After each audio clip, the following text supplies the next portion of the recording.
Yo, we're the Nuttio Brothers, and Nuttings are game. Hey everybody, what's up? Welcome back to the Gamescapes. Today, and only today, we are here to finally do the Mario movie spoiler talk. I've been promising this video for you guys for a while, and I know, it's been about a week and a half since the movie's been out, which for normal movies usually wouldn't be that long, but this movie's making so much money that I feel like most people that give a shit about, the content I make or anything have probably seen it. So I figured, guys, we should just talk about this movie in full. And the way I'm gonna go about this time around is I'm sort of gonna go by like notable moment to notable moment to notable moment, so I'm not forgetting things and just going everywhere scatterbrained with my review. I figured I'm gonna try to give as many thoughts as I can through this, so you all know how I feel, and we can break things down and fanboy about things together here. And of course, subscribe to your boy and tell me your favorite moment from the movie. Now let's start with the first scene. Now this we all kind of saw. We saw this when they did the first showcase reveal of the movie, which again is a little weird that they decide to show that now in retrospective, that it's dead as the intro of the movie.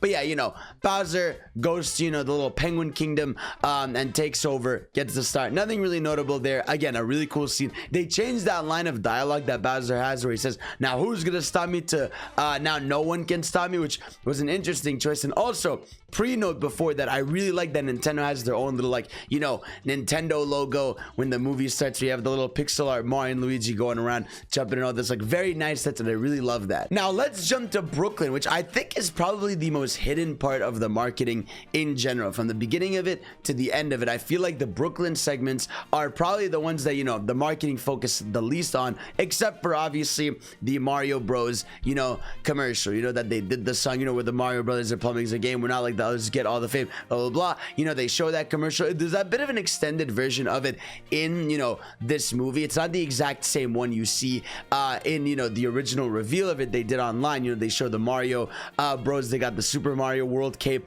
that they're wearing. They have they're doing the funnier accents, and I don't know if it's Charles Martinet voicing it, but they definitely lean in more on the Italian accents when they're in there. And there's a little arcade guy in the room where they're watching the commercial who's literally voiced by Charles Martinet, which I thought was a really cute touch. But I want to start by saying that intro is so good because they play this commercial and then you're in this restaurant, the Punch Out Pizzeria, funny enough, where Mario and Luigi, their brotherhood is shown better than anything I could ever imagine. The way they're like, oh man, you're I love you, bro, it's you and me forever. The way they were so happy about making that commercial. They right away kick off like that, oh, you guys are not just brothers, you're best friends, you are everything to each other, because you even get Foreman Spike who shows up, try to be a bully, Mario standing up for him. And I also appreciate when they get their first phone call in that place, that you hear the little GameCube startup as Luigi's ringtone. It's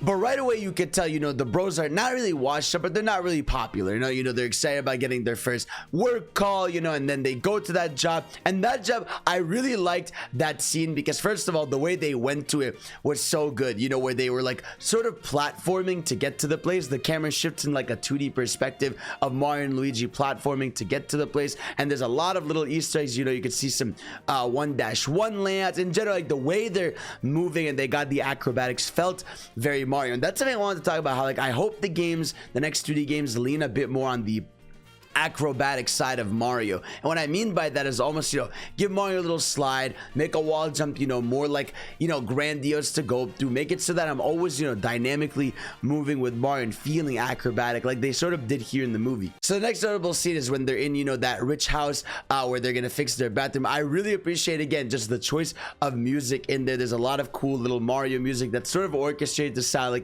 it's a classic house OST, which I really loved. And then they go to fix the bathroom. This dog is mad at them. He tries to ruin things. But what I really love too is just, this is kind of the first time we've really seen any emphasis on Mario and Luigi plumbing. I feel like the only time we got something like that before, that was in Mario 3D World, when they're literally fixing the pipe in the intro, or a bit leaned in on the Mario and Luigi games, when they're sent in a dungeon to fix the pipe. So I feel like it was just really cool to get the sense of the whole plumbing aspect of Mario, which is, it's funny to think about how that's really never leaned in on the games, besides hey, there's pipes, I guess. I thought this scene was really cute. Again, showing sort of how, you know, they want to be good at what they're doing, but, you know, the dog is trying to screw them over. They're trying to stop all the ground. Weird. I like the song choice there. It's like,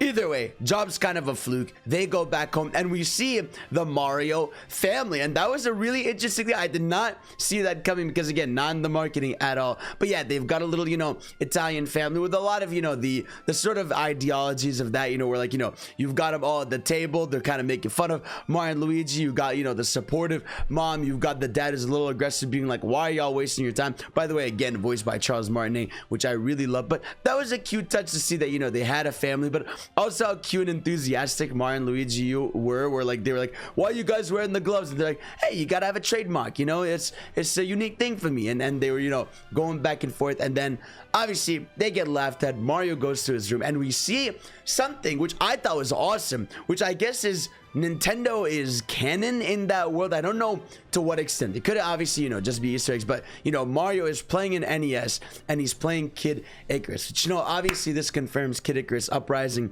HD, which I'm very happy about, and that's all that matters. Mario's also got like a little Star Fox figure on top of his TV, which is nice. So it's really, really cool to see, like, the, I guess, video games or Nintendo is canon in that world. Luigi comes for a bit of comfort. They get a TV ad, right, where we see Pauline finally for the first time, which is really cool. Again, like, it's funny how, like, with Pauline, it's like, unless you played Odyssey, like, that just, you know, that just looks like the mayor of the town. But like, if you play, like, oh my god, that's awesome. But yeah, no, they find that there's, you know, a big plumbing problem in New York. There's a big flooding issue, and you gotta save, someone's gotta save Brooklyn. And then Mario's like, save Brooklyn, gotta go save fuck, I gotta go save Brooklyn. So y'all know the drill if you saw the movie. The bros go down the pipe, you know, you get some Mamma Mia's, you know, you get them trying to fix it, but they end up getting knocked down to some underground area, which it's very cool how you hear dun dun dun dun dun dun as they're climbing down. There's even like a little sign that says 1-2, I believe, when they're climbing downstairs. And then we get the mega pipe, which takes in Luigi and then takes in Mario, and then our journey really begins. But again, another really heartfelt, cute moment where Mario is like grabbing onto Luigi while they're being flown to the kingdom, and they're like, hey, nothing can stop us if we're together, which again, just emphasizing that brotherly love I loved so much. But either way, Luigi gets knocked out, goes to, you know, hell, and Mario goes to Mushroom Kingdom. Let's get to the Luigi subplot next, because I feel like that's the one that ends up being the least focused on, but it starts off the best. You know, I love how, you know, Luigi lands in this sort of dark, haunted area, and right away, Luigi's mansion is, you get him putting up the flashlight. He says, Mario, like he says it 2 times. It's just very cool. I wish you went, Mario, but, you know, I can't have everything I want in this world. Either way, he starts getting chased by the dry bones. You know, he starts running away. I really appreciate how they use the castle theme when Luigi's running away. There's even like this little thing where, like, when Luigi gets knocked back, it goes like like it does, like, you know, one of the castle songs, which I really loved, and everything about that. Then, you know, the dry bones are coming back, Luigi's running, and obviously he hides in a castle, which are sort of the, you know, the mini castles from, you know, Mario World, where it's not quite the big Bowser castle, but the one before, which I really love that they did that in the movie. And you, dude, you could tell it was definitely a teaser, bro, because the way he's in a literal haunted mansion, we don't see any booze, but you get the Shy Guys that capture him. Really cool. Again, I love the emphasis on how creepy the Shy Guys are, but they knew exactly what they were doing with that little mansion tease, and I can't wait to hopefully one day see the Luigi's Mansion spinoff, because it's gonna happen no matter what. Now back to Mario. Mario, again, another scene we sort of seen, you know, he lands in the Mushroom Kingdom. We see the Toad. I really like that they put Captain Toad music when he meets the little Toad. Again, Toad's weird. He's just like, yeah, you're my friend now, I guess we're going. Mario explains to him the situation. Hey, my brother's, you know, going to Bowser's place, and they're like, oh shit, man, Bowser, that dude is tough, bro. Your brother is fucked. All right, but I'm gonna take you to Peach. We're gonna see what happens, bro. And then Mario's like, okay, I guess let's go. Right away in this intro, I really appreciate the little things. You know, I like the little enemies that are going over Mario. I love the emphasis, by the way, that Mario doesn't like mushrooms. I love just I love how they just handled the music and the intro to this area, which is very nice. Now, speaking of Bowser, in between this, we get the Bowser segments, which, I want to start by saying, if you're a big Mario nerd like I am, how cool was it when they enter Bowser's place where there's the rock party and you hear the Bowser's Fury theme? The Fury Bowser song is what the band is playing on their guitar. They're going da na na na na na na, and I was like, oh my god, that's awesome. They're pulling shit from like now. I was so happy about that. And there's so many enemies from across, you know, the Mario universe. You got the Koopas, you got the big Koopas with the hammers. Obviously, you know, you get the piranha plants, you got the little spinnies, you got everybody in there. I think I got their names wrong, which is funny because Bowser's like, whatever the hell those are. But you get Goombas, you get just sort of the whole cast of enemies that you would see from that. But yeah, Bowser reveals his plan, reveals how he is sort of, and right away you get that goofy sense. I love that moment where Bowser was just like, you know, we're gonna rule the world, and then I'm gonna ask the princess to marry me, and they're like, wait, what? Doesn't she hate you? And it's like, I love just that little pause with the enemies there. They did a good job of, because like the enemies could have been very minion like, you know, where they're just sort of being dumb and stupid, but like they felt, I don't know, they felt Mario-fied. They definitely are like a little stupid, but I'm glad they at least talk, you know, they have commentary, and right away, again, like I said, you get a sense of Bowser's personality. And obviously, you know, you get a lot of Bowser's personality through the Peaches song segment that comes up where he's doing that on the piano. You get the moment where he's pretending, you know, to practice marrying Peach, where he's wearing the wedding outfit from Odyssey, which I loved, and he's practicing that with Kamek. And by the way, shout out to Kamek, whatever, you know, whoever the voice actor was for Kamek or whatever, where they're like, yeah, Smiley or whatever, they did a fantastic job with the voice. And also a very like little nerdy thing I loved about Kamek is I love that whenever he did his magic, you hear the little like that sound that happens when he does his magic, which I was very happy about that. Love Kamek, love what they did with all that. You even have a cute moment where they're playing a piano together and you hear Bowser playing, you know, dun dun dun dun dun dun dun, and I love just all the little things, bro. So next up we get Mario in the Mushroom Kingdom heading to Peach's castle. Now again, another clip we saw at the Game Awards in pretty much full is Mario walking through the Mushroom Kingdom. But again, what a lovely scene, you know, from seeing, you know, the Toads gather coins to seeing, you know, the crazy cat hat place from Mario Odyssey, to seeing Toadette on a poster, to seeing, you know, there's a Toad that like blows on a cartridge to fix it. You see the first hint of the Yoshi egg, which I can't wait to talk about the post-credit scene now that I can. And yeah, they go all the way up. You're getting this beautiful medley that's mixing the Mario songs, you know, like dun dun dun dun dun dun. That is like swapping just between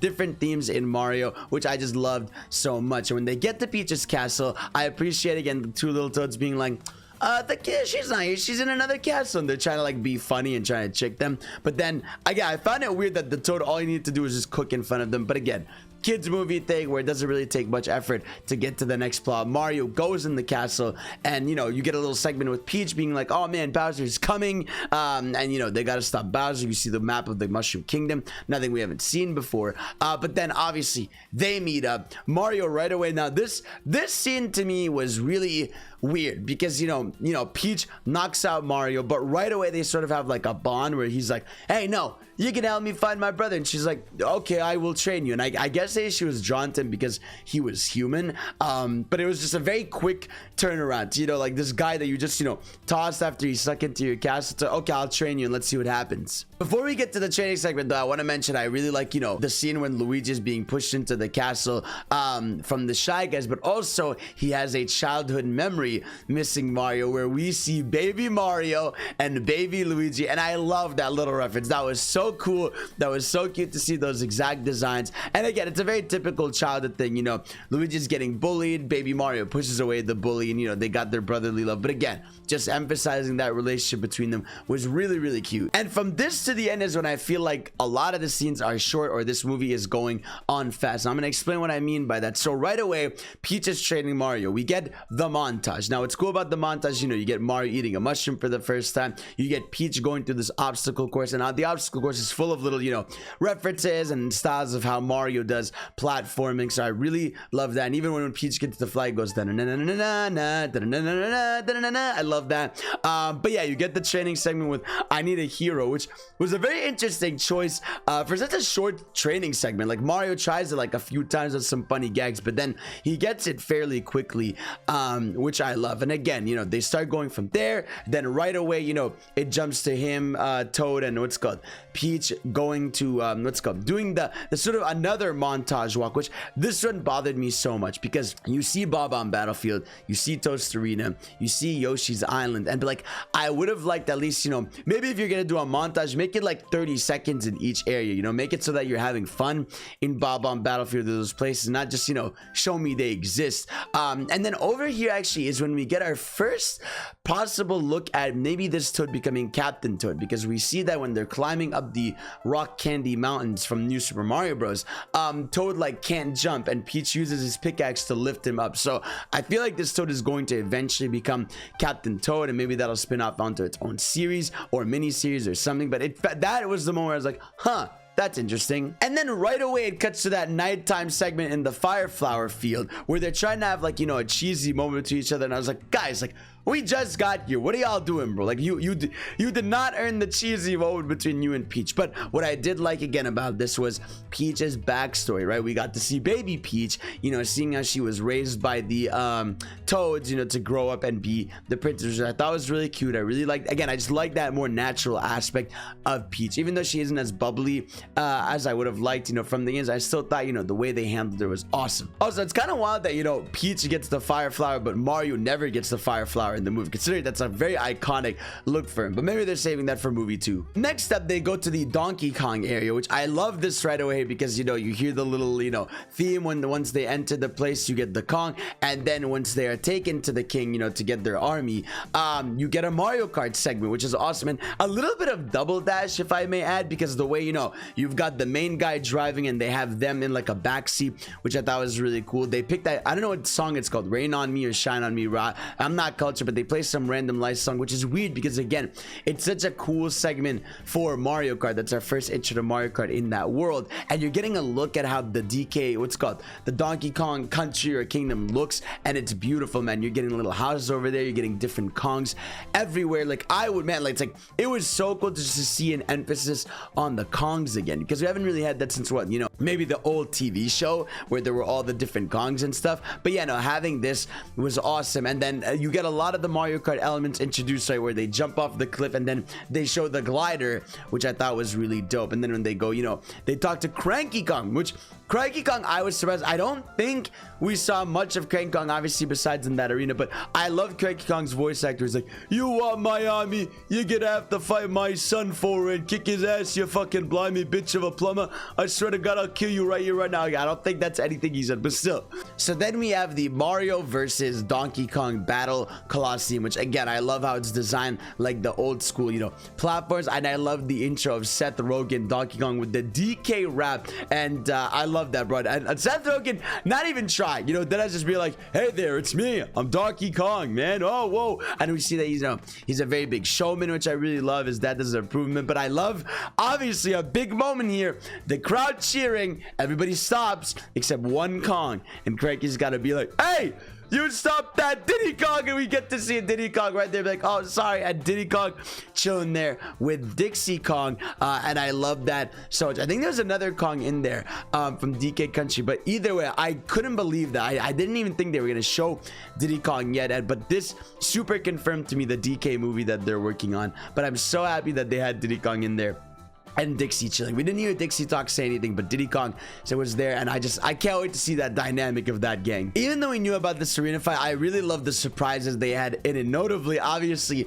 Mario picking up the mini mushroom, and he's like, he doesn't know what's about to happen. He turns small, and he goes like, ah, like running to Donkey Kong. Donkey Kong looking down at him like, huh, huh, huh. I love little shit like that happened. But in general, like, even DK, like, his moves and how aggressive he was really fire in that fight. I really love when Mario's knocked in the air and it's like slow motion and Pete's like, Mario, and Mario's like, it's me. I love the little stuff like that. The movie is genuinely really funny too. But yeah, like we saw in the trailers, he gets the cat suit. But what I will say though that they hit, thank God, is the action of the cat suit. I love seeing, you know, how he scratched up DK, how he was moving through the platforms, how he was knocking him out. He did that big jump into the mash downwards. Like, I love stuff like that. That was so awesome. Mario wins the fight. They get a hold of the army, and I love also, like, one little thing that's really cool there is when DK's about to fall, you hear like the arcade sound, like dun dun dun dun dun dun dun. Next up, we have what I feel is like the full sprint to the end of the movie, which is the Mario Kart segment. Now, what I love about the Mario Kart segment though is when they get to, you know, the place where they're setting up the carts, as you get the menu music. I think from Mario Kart Wii or one of the instruments, like dun dun dun dun dun dun dun dun dun dun dun. I love that orchestrated version of it. And even when they're choosing their car parts, you actually hear the sound from, you know, the item boxes, which I found was really cool. But they end up, you know, picking, Peach picks, you know, the bike one, Mario picks his regular one, Toad gets the monster truck fit, which I really thought was awesome. Then off to the races they're going, and man, Mario Kart segment out. First of all, I bumped my leg.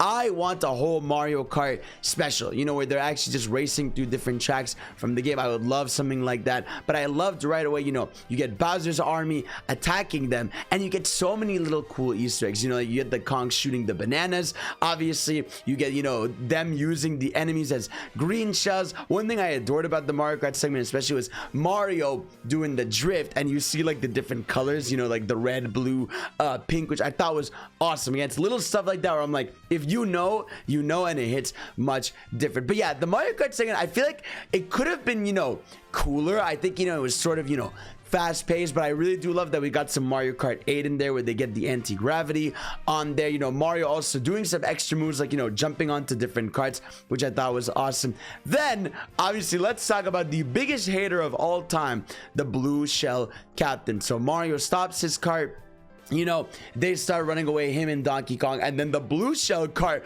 pulls up and suicide bombs himself onto DK. And again, another little appreciation to the games. I like that he does like the little spin around you before he knocks out and explodes. But of course, blue shell causing chaos at all times. Now, this is when everything goes to shit. You know, the Kongs get captured. Peach has to go back to the castle with Toad. And of course, you get Mario and Donkey Kong stranded together by the eel from Mario 64, which I thought was really cute that they did that. You know, another one of those things where if you don't know, to you, it's just a giant monster, but if you know, I'm like, hey, that's that guy. Also, at this point, you're seeing Luigi locked up in a cage, not the game's cage, as you should be, you know, locked up in a cage, and you have the Luma, you know, this Luma that's just depressed in despair, being like, there is no escape, only the sweet release, which I really loved. You also get, you know, the penguin just being like, please shut up, bro, we're going to die, you know. Then you get Kamek coming up and be like, yo, y'all are invited to Bowser's wedding where you're gonna fucking die. But it just sucks to see that Luigi, even in his own scene, was sort of like quiet, and other characters were stealing the moment. It's like, I just would have liked more Luigi because Charlie Day is so good as Luigi. So Mario and Donkey Kong are trapped in the eel, and I feel like, again, they try to do the heart-to-heart thing, but it just ends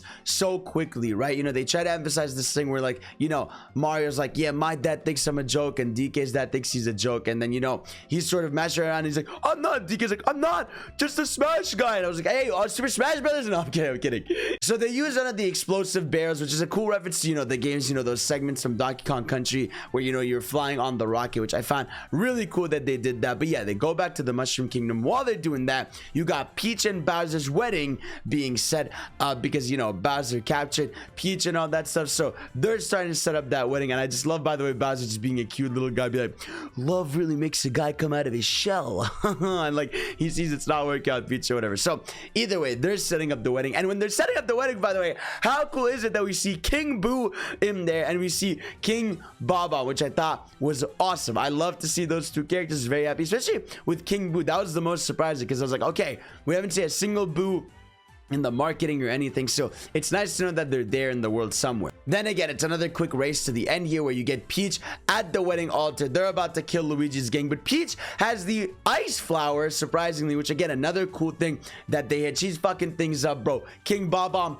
ends his life, explodes, gets rid of the power up for Peach. Bowser's pissed at this point because he's frozen. He's not getting the girl. He's jealous of Mario. It's a whole situation. But also then you get Mario and Donkey Kong coming back to the Mushroom Kingdom. And this is probably one of, if not my favorite segments in the movie, where, you know, Mario and DK are doing sort of a big run and platforming moment where DK obviously gets the fire flower, Mario is running around, and you get this incredible medley and mixes of different stuff, you know, stuff like athletic theme. You're getting a lot of the themes mixed in there during this segment. And then obviously Mario gets the Tanuki power up, which is my baby. I adore the Tanuki power up, so to see him rocking that throughout to the end of the movie almost was awesome. He's going through fighting, you know, he saves Luigi with DK, they get get him out of here. And again, another brotherly cute moment where they're holding each other and they're like, I love you, bro, I'm so glad you said. Just that little stuff there is so cute. I also really love here Bowser's hella pissed. He sends a bonsai build to nuke the Mushroom Kingdom. Mario flying over to it, tries to knock it, and obviously Bonsai Bill follows him, caused an explosion that goes to, you know, it's called Brooklyn, and then the worlds sort of merge in a weird way, which I thought was really cool. And then we get into one of the final segments of the movie, one of the rawest things I could finally talk about, which is Mario and Luigi Starman. But we'll get to that in a little bit. You know, they're in Brooklyn, you know, doing what they gotta do. Bowser's winning in this point, he's causing chaos. Mario getting his ass beat, you know, the gang trying to fight. Mario, you know, having his little humor. He's like, you know what, I'm not gonna run anymore, bro. I love my brother. I'm gonna get up in this bitch. They get the star from Big Boy Bowser, and oh my god, bro, the Mario and Luigi having the star segment. I knew the movie had to end with Mario getting the star, but that segment was fucking phenomenal. You know, from the music score, like dun dun dun dun dun dun dun dun dun. It's like an orchestrated version of it. They're running through the enemies, and one of my favorite things is like you get Mario and Luigi doing this punch together, which like they slow mo to it, and it looks, and it's so raw, and it's definitely out of like Mario and Luigi RPGs almost. Especially, can we talk about like they do the tailspin to Bowser, and then they jump to the air to him, they knock him down, and then they do like the fucking Videl and what's it called, go on like double couple kick where they fucking knock his ass out, and it is fucking phenomenal. I was so happy with that segment, how raw it was, how cool it was, and I want the 1v1 fights in general in this movie are my favorites, like the DK and Mario one, and this one at the end were just awesome. I adore it. I was so happy with how they handled it, like just incredible. And there it is, you know, you got the brothers saving the day, and I think from what I understand is now they live in the Mushroom Kingdom, but then they head to, you know, Brooklyn whenever they gotta do a job to fix stuff. But again, then the credits roll, incredible beautiful music medley. Let's talk about the post-credit scene here. I was really disappointed here, not because I don't love my boy Yoshi, but because like we had seen Yoshi's earlier in the movie. I'm like, I would have liked, you know, maybe a hint at Rosalina, a hint at Wario and Waluigi, like something we technically didn't see. Now I know Roger and a few others were telling me it's a reference, you know, to old Godzilla movies where, you know, they would tease the egg of the next monster coming up. But still, like, I don't know, Yoshi is such an important character, but we saw Yoshi's in the movie earlier, and we've seen that Yoshi egg through the movie, that it didn't feel that impactful to see that. There was also like the pre-post credit scene where Bowser, you know, is singing again in his little piano, but he's locked inside the Mushroom Kingdom, which I thought was really cute. And yeah, that's it for the Mario movie, man. Like I said, like, you know, I talked about it in my regular review, but I really loved this movie. It was super fun throughout. Again, I think there's some pacing issues, but everything around the movie and what it does, everything is like, I just love it, man. I've seen it 3 times now, and like it's a happy movie. I'd see it again. You know, it's one of those things I just feel like I could just watch whenever and probably catch another Easter egg or catch another reference somewhere. And I'm very happy with what Nintendo has created here, and I think it's gonna get better. I think things will become, you know, more, you know, fleshed out better in that world once you get more movies. So guys, let me know what your favorite segment of the movie is. Mine is definitely the Starman power-up moment and the Mario versus DK moment, but I'm also a big fan of the Tanuki power-up time, because that's my baby, that's my boy, the Tanuki suit. So very happy with it, guys. Thank y'all for watching. Y'all are the best. Thank you, and I love you. Subscribe, blah blah blah. Whoa!